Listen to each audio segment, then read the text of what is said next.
Welcome to the Wealth in Yourself podcast, a show dedicated to helping you master the complex subject of money by simplifying it through stories and actionable advice. I'm Josh St. Laurent, and this is Wealth in Yourself. Welcome to the Wealth in Yourself podcast, where we help people to design their ideal life and take control of their time and money. I'm your host, Josh St. Laurent. Today, we're joined by Saundra Davis. Saundra holds a master's degree in financial planning, is an accredited personal financial coach, an International Coaching Federation Master Certified Coach, a financial behavioral specialist, a certified mindfulness teacher, and a certified executive coach. Her specialties include financial coaching, financial coach training, financial planning policies, financial education and literacy, teaching, coaching, mindfulness, and mentoring. Saundra has had a monumental impact on my own life and career, so I'm excited she is here sharing her wisdom with you today. Saundra, welcome. Glad you're here. I am so glad to be with you, Josh. It's always a pleasure. Yeah, I've been really looking forward to this. So many different directions we could go. So maybe if we just start, leaving this open-ended, right? Like the people just heard in your bio, there's so many areas that you have specialized in and learned about over your career. What are people not talking about that maybe we should start with? The thing that has my attention the most right now is just how we think about personal finance and financial topics at large, right? As you know, I'm the program director at Golden Gate for the financial planning programs. And we have this chasm that I think runs along financial lines like net worth, the idea that people who have less need less planning, and people who have more need more planning. And I just think number one, I think it's the opposite. I think the less you have, the more important planning is, because you just don't have a lot of room for error. And then when people are hearing about, loud budgeting and financial trauma and all of these terms, while I'm glad that people are talking about financial stuff more, I'm glad people are paying attention to the psychology of money, what causes us to do the things that we do or not. While I'm glad that that's happening, it just gives me a little pause, because I feel like people can then think your whole life becomes this snapshot, right? I'm not good with money, or I had a financial trauma that I can't recover from. And I just think that without understanding that things happen, sometimes we cause those things to happen. Wherever we are at any given point in time, we can learn a new way and we can try a new path. And if that new path doesn't work, guess what? We get to try yet another new path. And that's really what my hope is for people, that we don't become so entrenched in the newest buzzwords in personal finance. I'm seeing a lot of the articles now about FIRE, the financially independent retire early folks. And I don't begrudge them doing their thing at all, but I'm seeing more and more of the shining stars of that movement returning to work. Some of them are returning to work because money isn't doing what they thought it was going to do. They have more responsibilities than they thought they were going to have. Some of them are returning to work. They've got enough money, but the quality of life, being retired at 35 or retired at 40, is just not satisfying. So those are the things that are on my mind. Yeah, there's so many different directions we could go there. And I completely agree with you. A lot of the people listening follow the FIRE movement or want to start a business. How do they sift through all of this noise out there and all of these buzzwords, because there are bad actors who will prey upon that. But, in the same breath, there are really great planners out there who are helping these folks. So how do they decipher what's real and what's not? I am a firm believer that the folks who are focusing on the FIRE perspective will be in better shape than folks who don't. And the reason that I think that that's true is because it gives you some freedoms that you can then choose. What I notice is that when they're following someone who's really not a financial professional, I believe there's a lot of thinking about the pain point now. I want to be able to retire early, right? I want to not have to work. I want to be able to travel. So they're either thinking about their pain point or an opportunity, which is fine. I mean, that's what we want people to think about. The other side of that is it's very hard to know who you're going to be 10 years from now. And so I think that's the rub. I don't think that people who are not financial professionals, who are writing about it and, doing the blogs or doing the masterclass or whatever, have the capacity to help people prepare for the financial implications that someone who's an experienced financial planner like yourself will know how to do. Does that make sense? It's like, you know what you want to feel like today, but you don't know what to expect for that point in time in your life. And I see it a lot, not only with the FIRE movement, I see it all the time. I'll have financial planners who've worked with clients for decades. And the client will get to the age where they have done everything that they wanted to do. They've achieved all their financial goals, and now they won't spend the money. And so the planners are asking me, how do I get my client to spend the money on the things that they saved it for? They did all of this for a thing, and they're not doing the thing.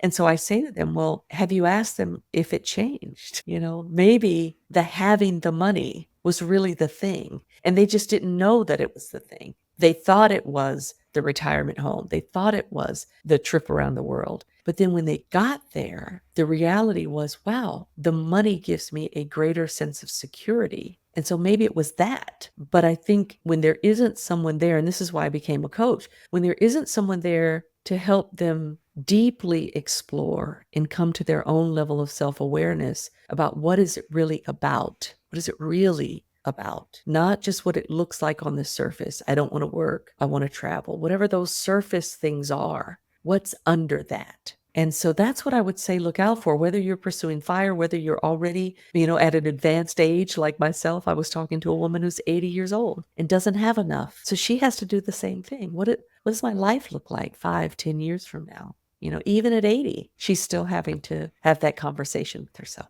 Absolutely. Yeah, it never ends. And I think the way I'm interpreting this anyway is I'm hearing a lot of financial therapy kind of topics come up as you're talking. And so this is, I think, the direction I want to go, or the question I want to ask is around the different types of financial professionals, because a financial therapist might be able to help you in ways that a financial coach cannot, who can help you in ways that a financial planner cannot. And so for the, new business owner listening, how do you determine, who is this best person, if there is such a thing, or is it building a team of professionals, or how should someone sort of examine all the different options they have when it comes to someone who could help them with their money? Yeah. So about 2007, I first kind of had the idea of this continuum of financial well-being. And that starts with education, right? That transfer of knowledge. So a financial educator going to get the information that you need. Now, you may or may not be able to do anything with the information, right? So, but you have the information. You know what you need to know to make good financial decisions. And then there's financial counseling, and that can look a lot of ways. It can look like credit counseling, debt counseling, housing counseling, or even comprehensive counseling across your financial life cycle, wherever you are. And then financial coaching is really this exploration of self-awareness, right? This understanding of goals, behaviors,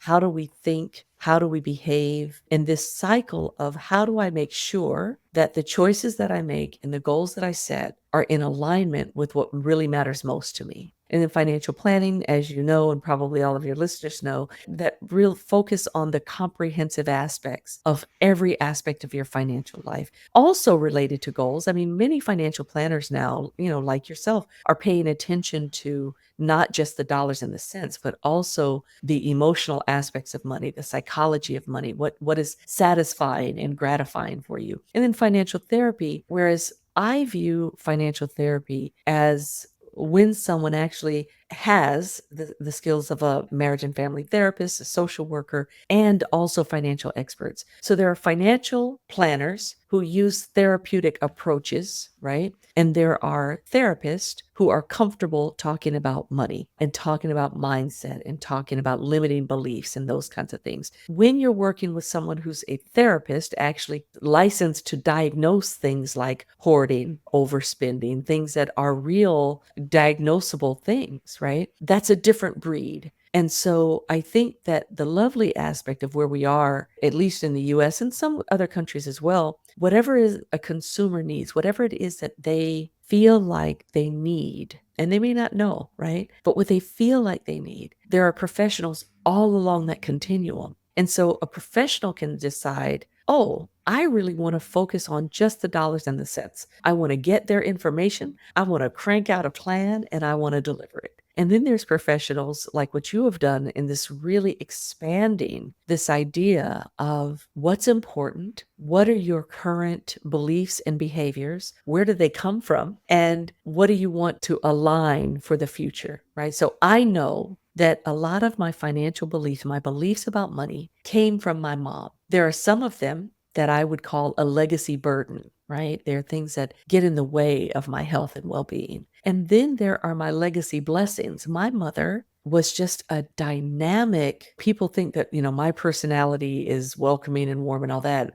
I've got nothing on Gladys Davis. I mean, her personality was just bigger than life, and nothing was sufficient to get in the way of her living her life. And so, in addition to the stuff that I got that didn't serve me well, I also got a lot of stuff that did. And so, what a therapist can do is really help you navigate those past things that get in the way of the future. Coaches in general are going to focus on where you are now and where you're going forward. They're generally not going to go too far into the background of how you got where you are, right? That's one of the big distinguishing. Doesn't mean that we don't understand. Like, I take the time to understand. So, when you think about this financial behavior you have, where do you think it comes from? Right. So I'm going to ask those kinds of questions. But what I'm looking for is, can you take what you learn about yourself and then move forward? If you can't, then I'm going to refer you to someone who can support you in that. Yeah, I love that. It's so powerful. They're each so powerful in their own right, yet so different and so important. And a lot of times you can't do one without the other. I'm curious to dig a little bit deeper. I know the Financial Planning Association is working towards title protection, and then in coaching, it seems like, every other person I see online nowadays is a coach. So can you talk about, if someone's listening and they're saying, wow, I could really work with a financial therapist or a financial coach, how important is an accreditation or education or experience? How does someone narrow in on this person is or is not qualified? I don't think credentials are always necessary, but what I do think credentials can do is help the person who is providing the service measure their competency. It can make sure that we know what we think we know. There are a lot of people who think, oh, to be a good coach, all I have to do is listen and then mentor them. So the first thing is that if a coach thinks that their mentoring is their part of their job, they're clearly not a coach, right? If I'm giving you advice and I've got an agenda that I'm asking you to follow or suggesting that you follow, that by definition is more directive and not in line with coaching.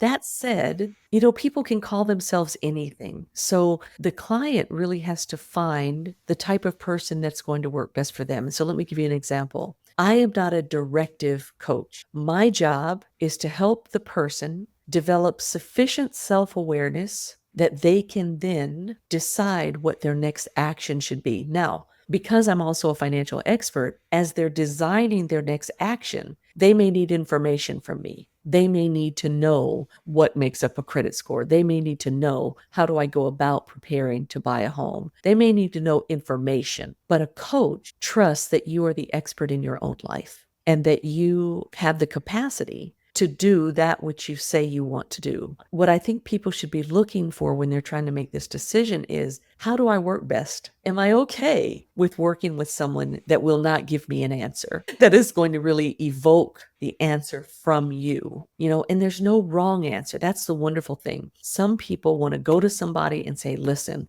tell me what to do. And if that's the case, a financial counselor, a financial planner is really going to be the ones that are most likely to do that. If you want somebody that's going to help you on this journey of self-exploration and have some financial expertise, but their primary goal with you is, do you really know what you want? Do you really know where you are? Do you really know where you're going? And then co-creating the plan of how to get there. And again, there's no wrong answer. Everybody needs something that suits them. You might need a combination. You might want a financial planner to give you the plan and then a coach to help support you in implementing the plan. this concept that I learned from you about the client is the expert of their own world and they have the answers within them was hard to wrap my head around at first. And I've seen it play out now in coaching engagements where we almost always get to where I wanted to get to in the beginning. Why is that part of coaching and why does it work like that? So again, coaching, actually, the very first coaching school was founded by a financial professional, a financial planner. And what this financial planner learned was that his clients who were mentally capable of doing the plan needed something more than a written document that said, do this, do this, do this, and do this. And that's how he started coaching. So the reason that I think that it works is that it honors the inherent wisdom of the person who is trying to change their situation, whether they're recovering from a setback or they've got the promise of a goal that they're trying to achieve. Coaching recognizes that it doesn't matter how much advice I give you if you're not ready, willing, and able to take the action. And so there are times that people come to us because they think they're ready. They're like, okay, I'm ready to do the thing. I'm ready to budget. I'm ready to do all the things. And then when they experience the emotions attached to it, it's like, I'm not nearly as ready as I thought, right? And so coaching makes room for that. Coaching also allows the space for the person to, in a non-judgmental way, excavate the parts of themselves that get in the way of what they say they want. So it's one thing to define the vision, say, okay, this is where I want to end up. It's another to say, okay, these are the things that I believe. These are the things that I do that get in the way of me going where I say I want to go. Am I willing to tackle that, right? Because that's really where the gap is. Am I willing to do the change? The professional doesn't know that about me. Professional sees me walk in, able to pay for their fee, able to sit there and hold a conversation and articulate my goals and rattle off all the stuff that I know. And the professional might look at me and say, oh, okay, well, once this woman has a plan, she's going to be good. But the professional doesn't know that I might have a wound from my past that keeps me from living in my present. The professional doesn't know that I might have shame around financial choices that I made that have me really insecure about making choices again. The person might not know that one of the ways that I got love in my family was by doing for others. So now I'm using my money in ways that are great for other people, but not great for me, right? So the professional doesn't know that. I know that. I might not make the connection, but I know what happened to me. I know what I believe. The professional, whether it's a coach or a therapist or even a planner who uses therapeutic practices or a counselor uses therapeutic practices. I think about it. I'm a baseball fan. The Davis family, we're baseball fans to the point where there's a standing joke in our family that if a baby is born into our family, when they get about a year old, we take them outside and we throw a baseball at them. If they flinch, they have to find another family, right? They either got to catch it or hit it, right? We are a baseball family. So I think of it as, that umpire that keeps dusting off the plate. The plate gets the sand on it. It gets cloudy. You're standing over it. You can't see the plate. The pitcher can't see the plate. Nobody can see the plate until the ump cleans it off. Some coaches call it peeling back the onion. Some call it, using a mirror. And the main point of it is, though, you know you. I know the stuff. I can help you get clearer about you so that you can address the stuff. And if you need my help with the stuff, I can help you with the stuff. But I can't help you figure out you unless you're willing to do that in a safe place with me. And in order for you to have that, I can't be judging you. If I'm judging you, you're not going to feel safe with me. This is reminding me of a concept you talk about where the client needs to sometimes do even more work than the coach, but usually at least just as much, right? And so I think that can be surprising for a lot of clients. Can you say more about the client's role in coaching for the people listening who are saying, I'm stuck in my business. I've been thinking about hiring a coach. It's not just showing up. Sometimes there is hard work to be done when you're in a coaching engagement. It's kind of 70-30. So the client does 70% and I do about 30. My job as the coach is to listen, coupled with my experience and my intuition and what I'm hearing from them, invite the client to self-explore. The self-exploration can be tough, right? Because sometimes we're unpeeling the stuff that doesn't feel good. And so the client is probably going to be journaling. If it's a financial coaching situation, They're also going to be looking at the choices that they've made. They might be doing some really concrete and tangible work of building their own budget. I don't give my clients a budget. I might be with them as they're building it, but I won't build it and say, this is what you should be doing with your money. So not only are they doing the emotional labor that comes with this work, they're also doing the concrete labor. Now, if we're talking about retirement projections or something like that, as the coach,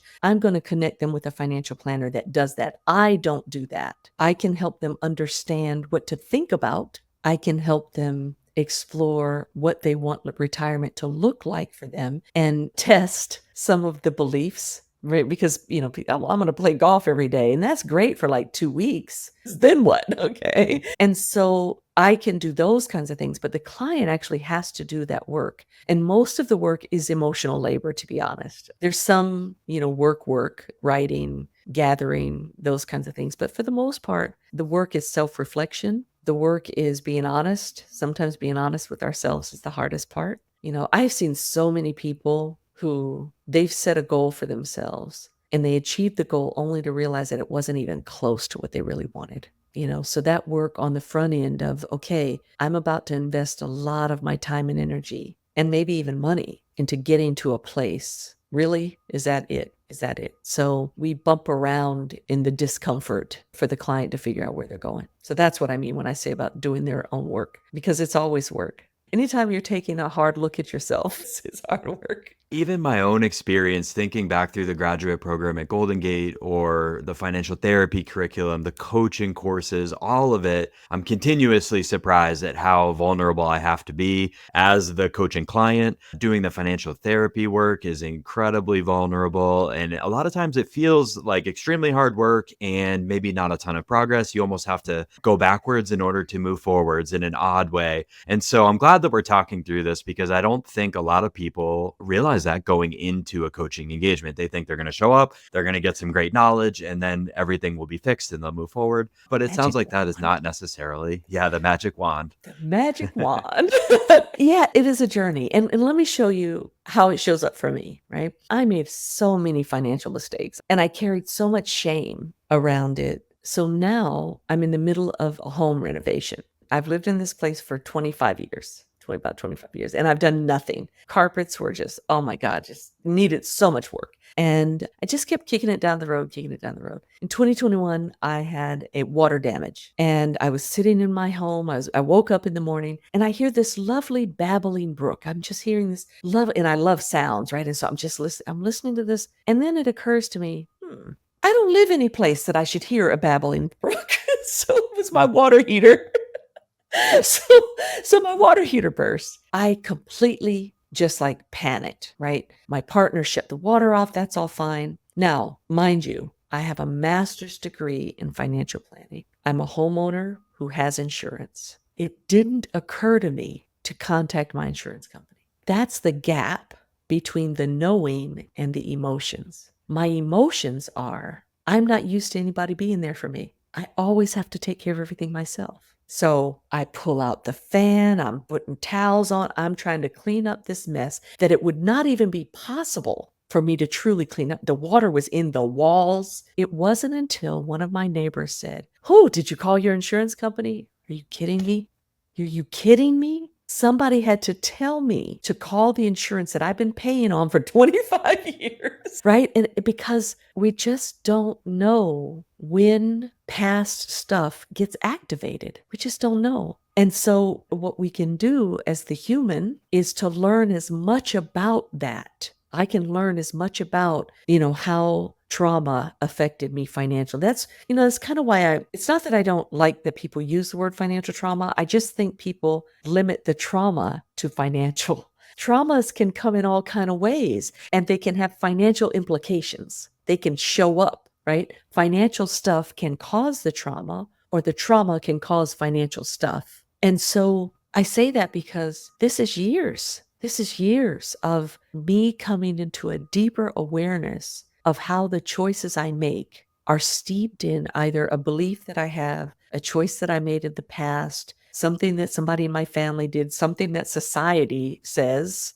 And so the more I work on that and learn about it and have the epiphanies, the better equipped I am to deal with new things that come up. Like right now, with as much money as I'm spending on this remodel and buying refrigerators and all this other stuff that I haven't done, I should be absolutely panicking, right? And it is the easiest process because I understand me. I understand me now. My partner taught me how to trade stocks. That's actually how I became a financial planner. And I have an Acorns account. I don't know if you're familiar with Acorns, but it's an investment app. I'm so excited because I'm saving. I was not a saver, so I don't want to touch it. I'm saving and it's going great. And I have a 50% return. And my partner's like, so do you want to take some of that out to pay for this? Are you kidding? I can't touch that money. Right? He said, so what have you been saving it for? It's like, I've been saving it to prove that I can save. So, so what I did is I took the percentage of the earnings so that I could see the fruit of my labor. He had told me about it. He had asked me about it like a couple of months ago. And I said, okay, I'll do it. Nothing. Literally, while he was driving, I was in the passenger seat. I pressed the button and did it. And I felt so much relief. And it wasn't about the money. It was that, wow, this is a stepping stone for me. I faced a financial fear. I faced a financial judgment. What if I take the money out? Does that mean I'm a failure as a saver? So those are all the places that we can go. And so the more we live with it, the more we test it for ourselves. So when we say the work, I don't believe it is this long, grueling, oh my God, I got to do the work, bang in my head thing. It's like these epiphanies come, so things can happen and you're like, oh, wow, I'm different today than I was 5 years ago or 10 years ago. So to me, that's the gift. It's fascinating to me that saving mentality served a previous version of Saundra, and you had to sort of adapt that as time goes on. I see it with clients who have incredibly high incomes and they keep spending more and more and more and more. And it's something in the past that is resurfacing over and over again. So I just find that fascinating about both financial therapy and coaching. We've been talking a lot about coaching and in financial therapy, but a skill that I've always been impressed by that you have is this exquisite listening ability that I think is so underrated in society for business, for sales, for our relationships with everybody. So how does someone practice or, exercise that listening muscle? The first thing is to recognize that most of us don't listen as well as we think we do. For me, I thought I was a good listener. I really did. Oh, I was awful. I just didn't know. I would interrupt people. I would me too. Someone would say something and I would want to make sure that they knew I resonated with what they said. And I just didn't realize how that can take the focus off of the speaker. And so how I think people can get better at it, number one, is to recognize it and really evaluate yourself, right? Really say, when I'm in conversation with someone, and you'll notice even now, when I finish speaking, you pause, you give yourself a moment to gather your thoughts before you speak. Very seldom do we do that. Very seldom do we have a level of comfort with the quiet in between speakers. We interrupt. We jump in as soon as the person finishes. While someone is talking, we're already processing what we want to say. And one of the things that we can do to get better is pace ourselves. I like to use the example of Google or Siri or one of those where you say, hey, to the thing, right? And you have to wait for it to acknowledge before you just keep on going, right? And so I use that practice, right? I say, hey, I don't want to say it now because it'll answer me. You say, hey, to the thing, right? And I find the number of times I grow frustrated because I'll say, hey, and it'll respond. And I don't wait for the beep. And now I'm talking over it. I didn't understand what you asked for, right? And so because I'm the problem, I'm speaking too quickly. I'm not giving it a chance to give me the signal that it's time to speak. And I think if we do that with humans, we can make space in between. And there's just so much power in the pause, so much power in taking a beat to allow someone to gather their thoughts. Then the person also doesn't have to try to form their thoughts as you're speaking. So they really get to listen to you and then gather their thoughts and speak. Often when I'm coaching executives, we have this conversation a lot. I coach a lot of introverts, and the introverts often feel like to be professional, to make it, they've got to be,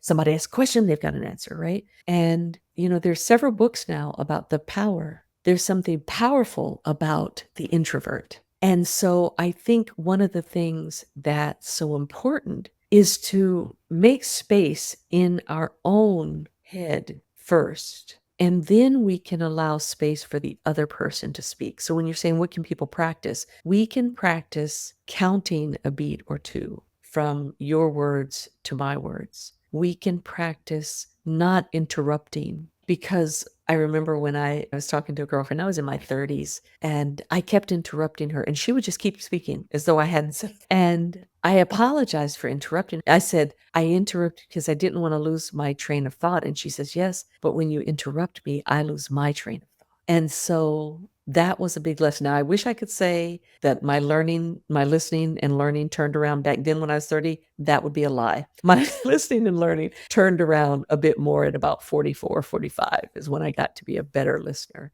But it's very deliberate. And I listen to understand rather than to reply. I feel like if I understand, the reply will come. It might take me a little time. I might have to pause to gather my thoughts. I no longer view quickness as a sign of intelligence. I know for myself, a lot of times quickness was my fear. Quickness was me performing, showing that I'm smart enough, good enough, all of that. So now I can go slowly and not feel like, oh, well, what are they thinking of me? I don't know how much of that is a function of being 60 plus. There might be some of that, but primarily learning to be comfortable with the pause in your own head and then with the people you're speaking with. I totally agree. I have seen in action the power of the pause. So I want to highlight one thing that you said about, I think of it as the writing reflex. I've heard of it, called a couple different ways, like the me too. And I know that part of the accredited personal financial coach curriculum was actually watching the Brene Brown video on empathy. And, in transparency, I think a lot of people have the best of intentions with the me too, like, oh, I can relate to what you're saying. And now that I'm aware of it and I've practiced it and I've had it done to me, I can see the stark difference of me too versus, true empathy, or I hear what you're saying, or a really good follow-up question. So why is that concept so important in not just coaching, but just in listening? So I think that you're right. The desire for the connection and the shared experience can cause us to jump in with, oh, I have that too. I feel that too. Sometimes it's just for ourselves, right? We want the connection. And other times we want people to feel our empathy. I can understand. I can relate. But sometimes we even go as far to say, I know how you feel, right? Which the fact is, we could have the exact same situation. You know how you feel about the situation, but you don't know how I feel unless you ask me, how do you feel? Right. And so I think what's so important about it is, number one, it doesn't collapse your experience with the experience of the person you're speaking with, right? It allows them to have their own unique experience and you witness it. When we think about what it feels like to be seen, to know that someone sees us, and that's really what I think all of this work, not just whether you're a coach or whatever your role is, but to be seen. If I can see that whatever it is that you're experiencing is either, your hopes, your dreams, or your fears, if I can see you, I'm not seeing you through what you're doing. I'm seeing you as a whole person. The reason I think that it's so difficult is that we want to connect, and we've been taught that that's how you connect. We've been taught that mimicry is how we connect. And I think that the pain of that is, what about people who don't feel that they belong? And so the idea that we can make space, one of the things the mindfulness trainings that I took, they had a practice called Just Like Me. And that practice was designed to increase empathy. Research actually shows that people in general feel more empathy for people who are like them, and they feel less empathy for people who are not. While I understand it, if the only way I can feel empathy for you is because you're like me, what is that saying about my capacity to have empathy or compassion? And so one of the reasons I refused to do that exercise in the training is that I want to be able to have empathy for people for being who they are, not because they're like me, not because we have a shared experience or I can relate to what they're talking about. I want to be able to have empathy whether I can relate or not. I'll share with you something that happened with me very recently. I was in a training. I'm always in, when am I not in a training, right? I was in a training where I was being trained, and the teacher said, "Can you all hear me?" And I said, "Yes, we can." Harmless, right? Except there were some people who couldn't. There were some people who couldn't hear him. But now I've spoken. So the people who couldn't hear him feel uncomfortable saying anything. And literally, they didn't say anything. They couldn't hear him. I was trying to help. I wanted him to feel comfortable. I was helping, and I harmed people, right? Those simple words. We hear you. I heard him. We did not hear him. I heard him. So learning to speak for ourselves and not trying to blanket our experience with other people. And we see that more and more all the time when people are in an in circle, right? People who have wealth, people who don't, people who are homeowners and people who are not, right? When we do those things here in California, there's the battle between the landlords and the renters, right? And when we do that, we don't make space for people's unique experience of whatever they're experiencing in their lives. And so the importance of the Me Too is pause, hear them first. And if you want to acknowledge that you have what you interpret as a similar experience, then say, I have something that I also felt that way as you just described, right? That's very different than I went through that too. Because even if we go through the same thing, it might not look the same. Like right now, I told you I'm getting my house redone. People ask me, well, how's it going? I have no idea. I have no idea how it's going. I didn't pick the floors. I didn't pick the paint. I didn't pick the cabinets. I chose a contractor who has some great design skills. And I said, hey, I like brown, and I have no clue. Now, other people look at me like, oh, that's crazy. How could you do that? You're spending all this money. You're going to walk into a house. Yeah. That's easeful for me. I would be a basket case right now if I had to choose tile, but someone else might be going through the same thing I'm going through, but have a very different perspective and feeling. They might want to, I want to choose the grout color. Not only am I choosing the tile, I'm choosing the color of the grout, right? And so we're not like anyone else. There's a reason we're all unique. And being unique doesn't take away from our belongingness. And how that relates in my head to the writing reflex is that whole idea that if you're on one end of this and then I land on the other end, you're going to get entrenched. More than likely, that's what the research shows, right? You'll be more committed to the perspective you're holding. And if I'm judging that perspective, you're going to become even more committed to that. And so, we just have to recognize that we all get to be human in our own special and unique way, whatever that looks like. And if I'm not happy how I'm showing up, or I'm not happy with the results that I'm getting, I can do something differently. And I might need you to help me see my blind spots. I might need you to say, Saundra, I noticed you mentioned that buying the appliance was very difficult for you to buy these appliances for your home. What do you think that was? Something as simple as, what do you think made that hard for you, right? Rather than you try to tell me what you think was hard for me, right? So that's the power of the question, My hope is that the people listening get to experience at some point feeling heard, whether it's through a coach or someone else, because it truly is such a rare experience in today's culture that we have. I know you've had this experience where you say very little and the client has this emotional response to it because no one's ever really heard them through to the end. They might have gotten the, oh yeah, me too, or this is what happened to me, but to really be heard is rarer and rarer, it seems like nowadays. And I want to kind of piggyback on that, your mindfulness teaching that you do as well. How does that come into play when you're thinking about being a good listener, whether it's in business or with your spouse or whatever it may be? Where does mindfulness fit in, and how does someone introduce that to everything else we've been talking about? So this is my favorite part because I've come to believe it is the foundation for everything else. If I understand what's happening with me in this moment without wanting it to be different than it is, if I can accept and be with whatever is happening, I can be with anything. I can be with the discomfort of a client. I can be with the strong emotions. I can listen when my partner says, that thing you did back there in the store, I really wish you hadn't done that, without me getting defensive. And I say that because it's a real example that just happened last week, right? He said that I did something that harmed him. And I was able to say, I apologize. It was not my intention to do that, without defending, without feeling angry with him for speaking what was true for him. And so the idea of mindfulness, my favorite definition of mindfulness, is to have your mind where your behind is.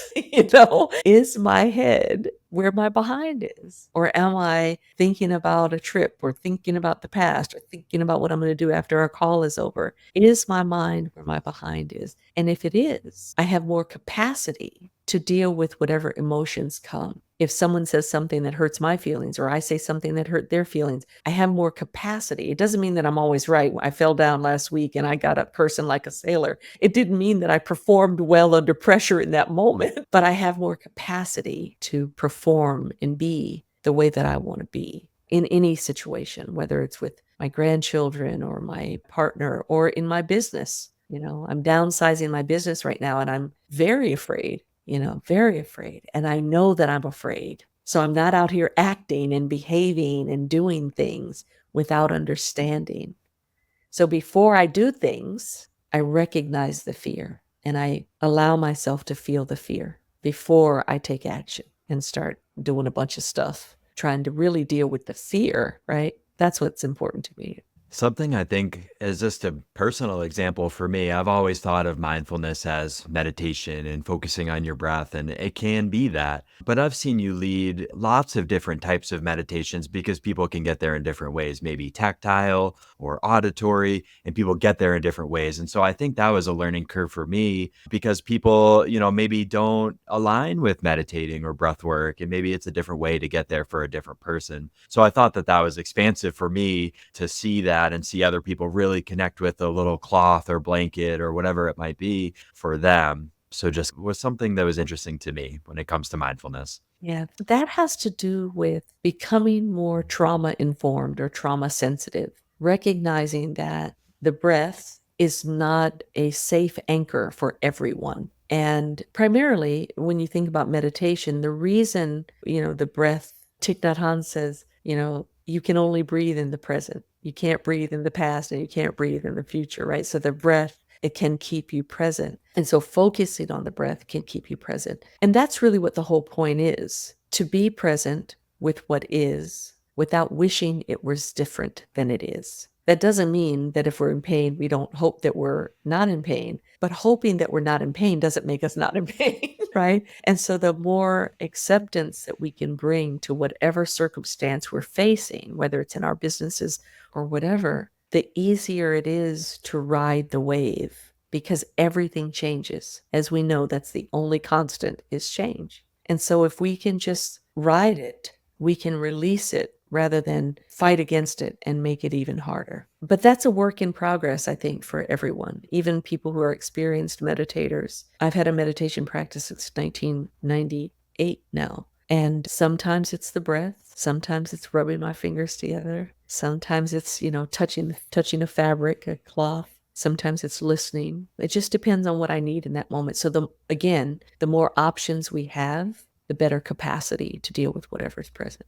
Yeah, I love that. I want to transition to those 3 questions I try to ask everyone towards the end of the podcast. And the first one is, what does living a wealthy life look like for you?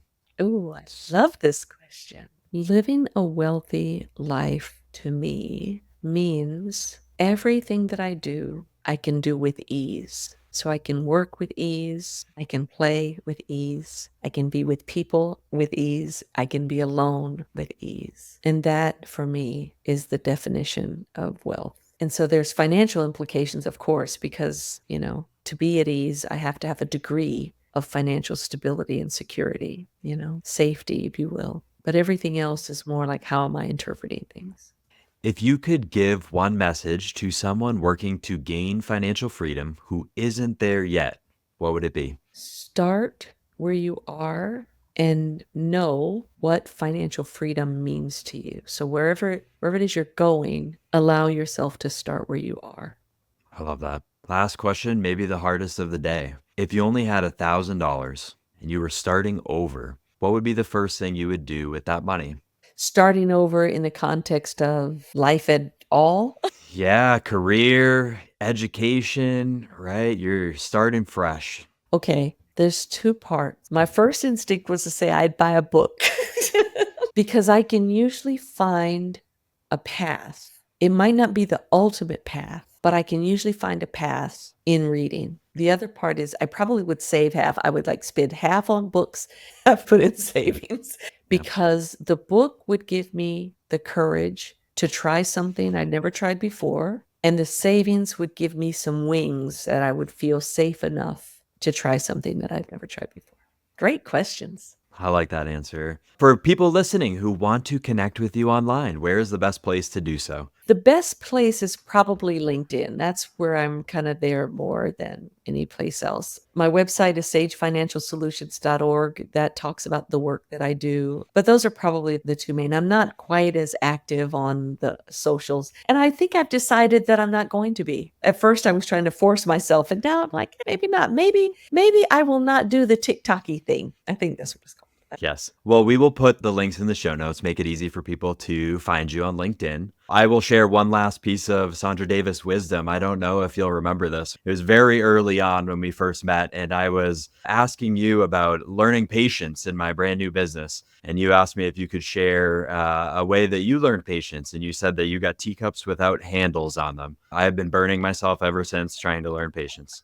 So we have to tell people why, right? If it's too hot to hold, it's too hot to drink. So if there's no handles, I have to sit with it as it becomes safe enough for me to drink. Yes, I thought that was very wise. Well, thank you for being here. This has been really fun. Thank you. Good to hang out with you as always. This has been the Wealth in Yourself podcast, where we help people to design their ideal life and take control of their time and money. Our guest today was Saundra Davis. Thanks for listening, and we'll see you next time.